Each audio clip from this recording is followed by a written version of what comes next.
وقال تعالى في موضع آخر ولا تهنوا ولا تحزنوا وأنتم الأعلون إن كنتم مؤمنين۔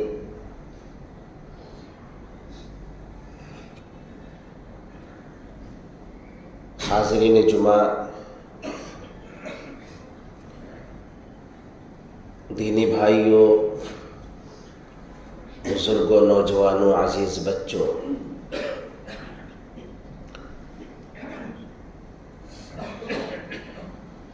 اول یوم سے حق اور باطل، نیکی اور بدی، اچھائی اور برائی، سچائی اور جھوٹ کا کشمکش جاری ہے۔ موجودہ دور میں بھی حق اور باطل کا کشمکش جاری ہے۔ موجودہ دور کئی اعتبار سے مسلمانوں کے لیے انتہائی پرفتن دور ہے۔ چاروں طرف سے فتنے حملہ آور ہیں۔ کبھی تو مسلمانوں کے عقائد پر حملہ کیا جاتا ہے، کبھی مسلمانوں کے مقدسات پر، کبھی مسلمانوں کے آئلی زندگی کے احکام پر، تو کبھی مسلمانوں کی عبادات پر۔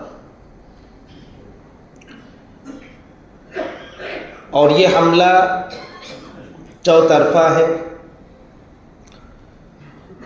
کفر اور شرک کے گلیاروں سے، سیکولرزم کی وادیوں سے، لادینیت اور مختلف وہ جماعتیں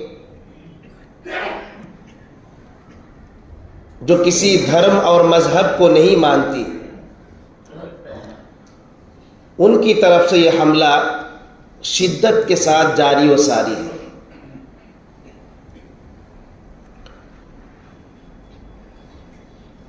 ایسے پرفتن دور میں مسلمانوں کا کردار کیا ہونا چاہیے، مسلمانوں کا عمل کیا ہونا چاہیے، منشور کیا ہونا چاہیے، مسلمانوں کا لائحہ عمل کیا ہونا چاہیے؟ کیا مسلمان جس روش پر جاری ہے، چل رہے ہیں، اسی روش پر چلیں، یا پھر مسلمانوں کو اپنے اندر تبدیلی کی ضرورت ہے؟ مسلمانوں کی اکثریت جن عقائد کو لے کر چل رہے ہیں، باطل عقائد، کھوکھلے عقائد، کتاب و سنت کے مخالف عقائد، ان عقائد کے ساتھ چلنا چاہیے، یا پھر مسلمانوں کو کتاب و سنت کی طرف رجوع ہو کر کے اپنے ان عقائد کی اصلاح کرنی چاہیے؟ مسلمان جن اعمال کو لے کر چل رہے ہیں، بدعمالی، حرام اور حلال کے درمیان تمیز کا خاتمہ، اسی طرح سے معاشرتی زندگی کے اندر مسلمانوں کی اپنی منمانی اور اپنی خواہشات، کہ اس کے ساتھ مسلمان زندگی گزارے، یا پھر مسلمان ہر معاملہ، چاہے عبادات ہو یا اخلاقیات ہو یا معاملات ہو یا سیاست ہو یا پھر زندگی کا کوئی بھی پہلو ہو، وہ کتاب و سنت کی روشنی میں گزارے۔ ایسے موقع پر مسلمانوں کو ہوش کے ناخن لینا چاہیے۔ اور حقیقت یہ ہے کہ جو دور چل رہا ہے اور حالیہ ایام مسلمانوں کے لیے انتہائی افسوسناک، قلق و اضطراب اور اسی طرح سے بہت ساری پریشانیاں، بہت سارے اندیشے، بہت سارے خطرات مسلمانوں پر منڈلا رہے، اور احساس ہر مسلمان کو ہے۔ اور کیوں نہ ہو، جبکہ مسلمان اپنا مستقبل تاریک اور تاریک سے تاریک تر ان کو نظر آ رہا ہے۔ مسلمانوں کو ایسا محسوس ہو رہا ہے کہ مستقبل ان کے لیے پرخطر ہے۔ آپ دیکھیں کہ کفر دندناتا پھر رہا ہے، شرک عروج پر ہے، کفر اور شرک کے کارندے ہر اعتبار سے کفر اور شرک کو اس کی حفاظت اور اس کی صیانت اور اسی طرح سے اس کے فروغ میں لگے ہوئے ہیں۔ آپ دیکھیں کس طرح سے شرک اور کفر کے اندر تیزی آ گئی ہے کہ چوطرفہ شرک کا بول بالا نظر آ رہا ہے۔ ایسے موقع پر یقینی طور پر مسلمانوں کے لیے یہ ایام انتہائی افسوسناک اور اسی طرح سے مسلمانوں کے لیے قلق و اضطراب اور بے سکونی، بے چینی کا سبب ہے۔ سب سے پہلے ہمیں کیا کرنا چاہیے؟ یہ ماحول ہے، ماحول بنایا گیا ہے، ماحول بنایا جا رہا ہے۔ سب سے پہلے تو ہمیں اس بات پر خوش ہونا چاہیے کہ ہم جس دین پر، جس دھرم پر قائم و دائم ہیں، جس دین کو لے کر ہم چل رہے ہیں، جس دین کے ہم حاملین ہیں، یہ سچائی پر مبنی دین ہے۔ اس کے اندر کسی قسم کا کوئی جھوٹ نہیں، کوئی باطل نہیں، کوئی آمیزش نہیں، ہر اعتبار سے سچائی ہے۔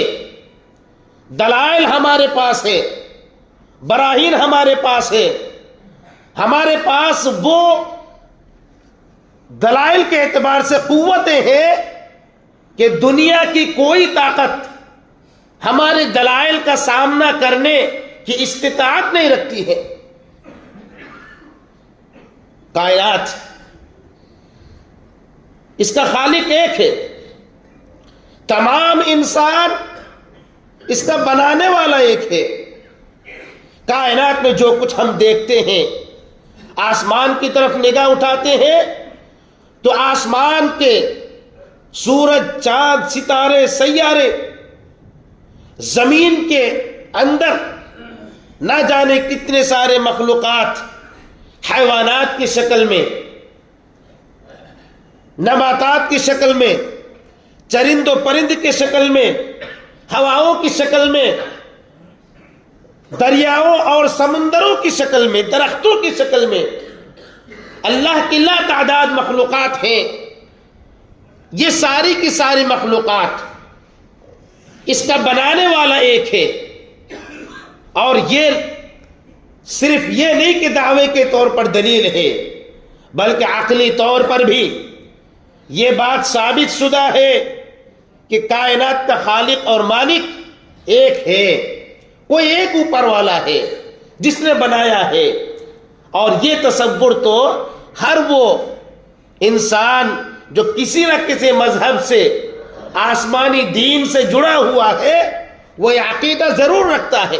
یہ اور بات ہے کہ اپنے بہت سارے معبودان بنا لیتے ہیں، لیکن حقیقت یہی ہے کہ ان سب کا بنانے والا ایک اللہ ہی ہے۔ کوئی ایک طاقت ہے، کوئی ایک پاور ہے، کوئی ایک ذات ہے جس کے تعلق سے عقیدہ رکھا جاتا ہے۔ جب ہم یہ کہتے ہیں کہ ہمارا عقیدہ یہی ہے کہ کائنات کا بنانے والا ایک ہے، تو ہم توحید کا عقیدہ رکھتے ہیں کہ اس کی عبادت ہونی چاہیے۔ اس کی عبادت میں کسی کو شریک کرنا یہ دنیا کے اندر سب سے بڑا جرم ہے، اس کی عبادت کو چھوڑ کر کے کسی اور کی عبادت کرنا، اس کے سامنے اپنے سروں کو جھکانے کے بجائے کسی اور کے سامنے سر کو جھکانا، اپنی تمام ضروریات اس وحدہ لا شریک کے علاوہ نہ رکھ کر کے کسی اور کے سامنے رکھنا، یقینی طور پر یہ وہ تمام امور ہے جو عقل کے خلاف ہے۔ جو انسان سوچے بھی کہ جب کائنات کا خالق اور مالک اور رازق اور مدبر ایک ہے تو پھر عبادت بھی اسی کی ہونی چاہیے۔ اور ذرا سوچئے کہ لو کان فیہما آلہۃ الا اللہ لفسدتا، اگر الہ کئی ہوتے آسمان و زمین میں، ایک سے زیادہ الہ ہوتے تو بھلا بتلائیے کہ آسمان و زمین اپنے اصل مقام پر قائم و دائم رہتے؟ یقینی طور پر نہیں رہتے۔ عقلی طور پر بھی اگر سوچے ہم تو آج انسان بہت منظم انداز میں زندگی گزارتا ہے۔ انسان کے پاس اپنا قانون ہے، قانون بنا کے رکھا ہے، ملک ہے، ملک کا قانون ہے۔ آپ ذرا دیکھیں کہ ایک ملک کے اندر اگر کوئی پرائم منسٹر ہوتا ہے تو ایک ہی چنا جاتا ہے، دو پرائم منسٹر نہیں چنا جاتا ہے، کیونکہ دو پرائم منسٹر اگر رہے تو پھر ایسی صورت میں ملک کے اندر خلفشار ہو سکتا ہے۔ کسی ملک کے اندر اگر پریسیڈنٹ ہے، صدر جمہوریہ ہے، تو ایک چنا جاتا ہے، دو نہیں چنا جاتا ہے، کیونکہ اگر دو ہو تو پھر ایسی صورت میں ملک کے اندر خلفشار ہو سکتا ہے۔ ایک کہے کہ یہ کام کرنا ہے، دوسرا کہے کہ نہیں یہ کام نہیں بلکہ یہ کرنا ہے، تو ایسی صورت میں ملک کے اندر تو خلفشار پیدا ہوگا۔ تو ذرا عقلی طور پر آپ سوچیں، اتنی بڑی کائنات ہے تو کیا اتنی بڑی کائنات کو چلانے کے لیے الگ الگ معبود ہو سکتے ہیں کہ یہ بھی معبود ہے، یہ بھی معبود ہے، یہ بھی معبود ہے؟ تو ایک معبود کہے کہ فلاں جگہ بارش برسانا ہے تو دوسرا اعتراض کر بیٹھے کہ نہیں وہاں تو ہمارے بھکت نہیں پائے جاتے، اس لیے وہاں پر بارش نہیں برسائی جا سکتی ہے۔ اس طرح کی بات آ سکتی ہے، عقلی طور پر یہ بات سوچی جا سکتی ہے۔ اسی طرح سے آپ ذرا سوچئے کہ اگر ایک سے زیادہ معبود مان لیا جائے تو پھر کیا ایک کے پاس کامل طاقت نہیں ہے؟ جبکہ ہمارا عقیدہ کیا ہے؟ اللہ رب العالمین ہر اعتبار سے کامل ہے، اس کی کوئی بھی صفت ہو وہ اپنی صفت میں کامل ہے، اس کے اندر نقص نہیں پایا جاتا، اس کے اندر کوئی کمی کوئی عیب نہیں پائی جاتی ہے، بلکہ ہر اعتبار سے اللہ رب العالمین مکمل ہے۔ طاقت کے اعتبار سے بھی مکمل ہے کہ اس کی طاقت بے انتہا ہے، بے انتہا اتنی کہ اللہ تعالیٰ کن کہتے ہی ساری کائنات کی تخلیق ہو جاتی ہے۔ اگر وہ کن کہہ دے تو زمین کے اندر زلزلہ آ جاتا ہے، اگر کن کہہ دے تو طوفان آ جاتا ہے۔ اتنی بڑی طاقت اللہ رب العالمین کی، کامل طاقت۔ وہ جو کچھ حکم نازل کر دے تو کوئی اس حکم کو روکنے والا نہیں، کسی چیز کو روک لے تو کوئی دینے والا نہیں۔ وہ اتنی بڑی طاقت اللہ رب العالمین کی کامل طاقت ہے۔ لیکن اگر یہ مان لیا جائے کہ یہ بھی معبود ہے، یہ بھی معبود ہے، یہ بھی معبود ہے، تو کیا سب کے پاس الگ الگ ایک دائرے کے تحت طاقت ہے کہ ہر ایک کے پاس ایک کامل طاقت ہے؟ تو کامل طاقت ہے تو پھر دوسرے کی ضرورت کیوں پڑی؟ اگر اس کے پاس کامل طاقت ہے تو ایک اور معبود کی ضرورت آن کیوں پڑی؟ تو یہ سب باتیں وہ ہیں کہ جو عقلی طور پر بالکل ثابت شدہ ہیں، اور اسی بات کو لے کر کے ہمیں اس بات پر خوش ہونا چاہیے کہ ہم دین مستقیم، صراط مستقیم، صحیح دین پر ہم قائم ہیں، کہ ہم توحید والے ہیں۔ قلق اور اضطراب، بے چینی، مایوسی ہماری زندگی کے اندر ایسے موقع پر جب نظر آئے تو ایک تو قرآن ہمیں پڑھنا چاہیے، قرآن کی آیتیں پڑھنی چاہیے۔ اللہ تعالیٰ نے اپنے دین کے بارے میں، مسلمانوں کو اپنے ایمان اور عمل کے بارے میں کیا فرمایا؟ اللہ تعالیٰ سورہ صف کے اندر فرماتا ہے یریدون لیطفئوا نور اللہ بافواہہم واللہ متم نورہ ولو کرہ الکافرون۔ یہ لوگ چاہتے یہ ہیں کہ اللہ کے نور کو اپنی پھونکوں سے بجھا دیں، واللہ متم نورہ، لیکن اللہ تعالیٰ اپنے نور کو پورا کر کے ہی رہے گا۔ اور یہ بات تو 1450 سال پہلے کی تھی کہ جب ایسا محسوس ہوتا تھا کبھی کبھار کہ ایسا لگتا تھا کہ اسلام کا خاتمہ ہو جائے گا، مسلمانوں کا خاتمہ ہو جائے گا، ایسی نوبت بھی آئی۔ آپ ذرا تاریخ اٹھا لیں، کیا کچھ نہیں گزرا مسلمانوں پر توحید پر قائم و دائم رہنے کے لیے۔ مکہ کے اندر جب تھے، نبوت کا 4تھا سال تھا، جب آپ صلی اللہ علیہ وسلم نے نبوت کے 3رے سال میں اعلانیہ طور پر لوگوں کو ایک اللہ کی طرف دعوت دی، ایک اللہ کی عبادت کی طرف دعوت دی، تو پھر ایسی صورت میں مسلمانوں پر زمینیں تنگ کر دی گئی۔ جو کمزور مسلمان تھے ان کو ستایا گیا، طرح طرح سے ان پر ظلم کیا گیا، ظلم و جور کی چکی میں ان کو پیسا گیا، تپتی ہوئی ریت پر ان کو لٹا دیا جاتا تھا، تپتے ہوئے اور گرم پتھر جو آگ میں گرم کیا جاتا اس پر لٹا دیا جاتا تھا۔ آپ ذرا سوچئے کہ سمیہ رضی اللہ عنہا جو اسلام کی پہلی شہیدہ تھی، کس طرح سے ان کی شرمگاہ میں نیزہ مار کر کے ان کو شہید کر دیا جاتا گیا، کس انداز میں مسلمانوں پر ظلم ہوا۔ زمین اتنی تنگ کر دی گئی کہ نبوت کا 5واں سال تھا کہ مسلمانوں کا ایسا لگنے لگا کہ مکہ کے اندر رہ کر کے اللہ کی عبادت نہیں کر سکتے، اس قدر مسلمانوں کو تنگ کیا گیا۔ پھر مسلمانوں کو اجازت ہوئی تو حبشہ کی طرف پہلی ہجرت کی۔ اس کے بعد پھر جب مسلمانوں پر ظلم و جور کا دور شروع ہوا، سازشیں شروع ہوئی، مسلمان حبشے سے جو واپس آ گئے تو دوبارہ مسلمانوں کو اتنا مجبور کیا گیا کہ مسلمانوں کو حبشہ کی طرف ہجرت کرنے پر مجبور کیا گیا۔ دوسری مرتبہ بھی انہوں نے ہجرت کی حبشہ کی طرف۔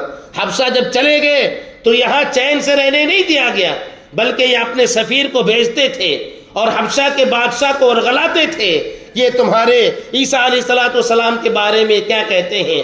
تم کہتے اللہ کا بیٹا ہے، اور یہ کہتے کہ اللہ کے بیٹے نہیں ہے۔ تم کہتے ان کی عبادت ہونی چاہیے، یہ کہتے کہ ان کی عبادت نہیں ہونی چاہیے۔ لیکن اس موقع پر حبشہ میں جن مسلمانوں نے ہجرت کی تھی، اللہ رب العالمین کی خاص رحمت نازل ہوئی، بادشاہ کے پاس بلایا گیا، جعفر رضی اللہ تعالیٰ عنہ کو باقاعدہ ان کا امیر بنایا گیا۔ جعفر رضی اللہ تعالیٰ عنہ نے سورہ مریم کی تلاوت کی، اور اس انداز میں تلاوت کی جہاں پر عیسیٰ علیہ السلام کی پیدائش کا ذکر ہے، اور اس انداز میں ذکر ہے کہ کوئی بھی اس کو پڑھے تو روئے بغیر نہ رہ سکے۔ کس انداز میں اللہ رب العالمین نے ان کی پیدائش کا ذکر کیا کہ فوری طور پر حبشہ کا بادشاہ وہ رونے لگتا ہے قرآن کی وہ آیتیں سن سن کر کے۔ تو اس انداز میں اللہ رب العالمین نے مسلمانوں کی حفاظت کی تھی۔ وجہ یہ تھی کہ مسلمانوں نے اللہ کے دین کی حفاظت کی، تو مسلمانوں پر زمین تنگ کر دی گئی۔ تو پھر اسی موقع پر مکہ کے اندر دیکھیں کہ کس طرح سے مسلمانوں کو ستایا گیا، ہر طرح سے مسلمانوں پر ظلم و جور کا دورہ تھا۔ اور اس کے بعد مسلمانوں نے اپنے دین کی حفاظت کی، اللہ رب العالمین کے دین کی حفاظت کی۔ پھر مدینہ گئے، مدینے کے اندر مسلمانوں کو قوت حاصل ہوئی، اور اس کے بعد پھر مسلمانوں کو مکمل طور پر غلبہ حاصل ہوتا ہے۔ سن 8 ہجری کا وقت آتا ہے کہ سن 8 ہجری میں مسلمانوں کو مکہ فتح ہو جاتا ہے، اور مکہ کے اندر فاتحانہ انداز میں مسلمان داخل ہوتے ہیں۔ تو اس طرح سے اسلام کا بول بالا ہوتا ہے، اور اللہ رب العالمین اپنے نور یعنی دین اسلام کو مکمل کر لیتا ہے، اور پورے عرب کے اندر جزیرہ عرب کے اندر پھر کوئی کافر باقی نہیں رہتا ہے۔ تو اس طرح سے اللہ تعالیٰ نے اپنے دین کو مکمل کیا۔ اور یہ بات بھی آپ یاد رکھیں کہ جب شرک سر اٹھاتا ہے، جب شرک سر اٹھاتا ہے تو یقینی طور پر اس کے اندر پائیداری نہیں ہوتی ہے، وہ زوال پذیر ہے۔ قل جاء الحق وزهق الباطل، حق آ گیا ہے اور باطل پیوست ہو گیا ہے۔ ان الباطل کان زہوقا، بے شک باطل ناپید ہونے کے لیے ہی آیا ہے۔ باطل کیا ہے؟ بے حقیقت چیز ہے، جھوٹ ہے، برائی ہے، بہتان ہے، یہ اصل باطل ہے۔ ذرا بتلائیے کہ جھوٹ کبھی پائیدار ہو سکتا ہے؟ جھوٹ کے اندر پائیداری ہو سکتی ہے؟ نہیں ہو سکتی ہے۔ دنیا کے اندر سب سے بڑا جھوٹ اگر کوئی چیز ہے تو وہ شرک ہے، یعنی یہ کہنا ہے کہ اللہ کے علاوہ کوئی اور بھی معبود ہے اور اس معبود کو پوجا جائے اور اس معبود کی تعظیم کی جائے اور اس معبود کے پیچھے کروڑوں روپے خرچ کیے جائے، یہ اس سے بڑا جھوٹ اور اس سے بڑی بہتان کی دلیل نہیں ہو سکتی ہے۔ اس لیے مسلمانوں کو ایسے موقع پر اپنے ایمان کی حفاظت کی فکر ہونی چاہیے، اپنے دین کی حفاظت کی فکر ہونی چاہیے۔ ایسے موقع پر آپ دیکھیں بہت سارے لوگ بہت ساری نصیحتیں کرتے ہیں، نمازوں کا اہتمام ہونا چاہیے، یقینی طور پر ہونا چاہیے، بلکہ 5 وقتہ صلوات کی پابندی تو ہونی چاہیے، لیکن نمازوں سے پہلے مسلمانوں کو اپنی اس اصلاح کی ابتدا توحید سے ہونی چاہیے۔ توحید، مسلمانوں کے پاس توحید ہی نہیں ہے، اکثریت مسلمانوں کے پاس۔ آپ ذرا بتلائیے کہ لا الہ الا اللہ پڑھنے کے بعد بھی عبادت کی بہت ساری قسموں کو ولیوں کے نام پر، پیروں اور مرشدوں کے نام پر خاص کیا جاتا ہے، ان سے دعائیں مانگی جاتی ہے جو مردہ ہو چکے ہیں، کہتے ہیں کہ ہم پر اعتراض کرتے ہیں۔ یہ کوئی چھوٹی موٹی بات نہیں ہے۔ آپ اللہ کی عبادت کو اوروں کے لیے خاص کریں، ایک توحید والا شخص کیسے برداشت کر سکتا ہے؟ تو ہم جائے کہ غیر مسلموں کو سمجھائیں، آپ کے اندر پہلے شرک سے اجتناب اور مکمل طور پر اللہ کی عبادت کو خالص اللہ کے لیے جب تک خاص کرنے کی عادت اور جذبہ آپ کے اندر نہیں ہوگا، اس وقت تک آپ کا ایمان کامل نہیں ہو سکتا ہے۔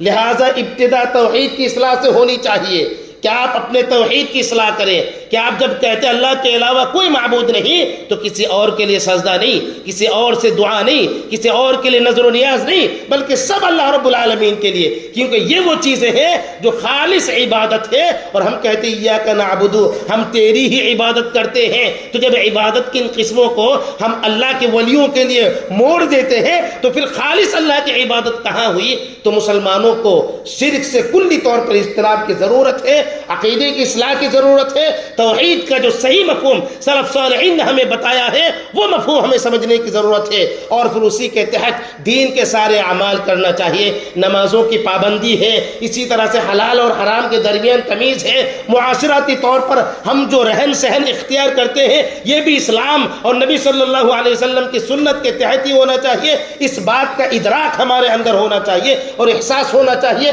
اس بات کی بھی فکر ہونی چاہیے۔ تو یہ جذبہ جب ہمارے اندر نہیں ہوگا تب تک ہمارا ایمان محفوظ نہیں رہ سکتا ہے۔ ہم صرف دلی طور پر افسوس کر لیتے ہیں اور اس کے بعد پھر بھول جاتے ہیں اور اپنی زندگی میں مگن ہو جاتے ہیں۔ تو یہ اصل آپ کے ایمان کا تقاضا نہیں ہے۔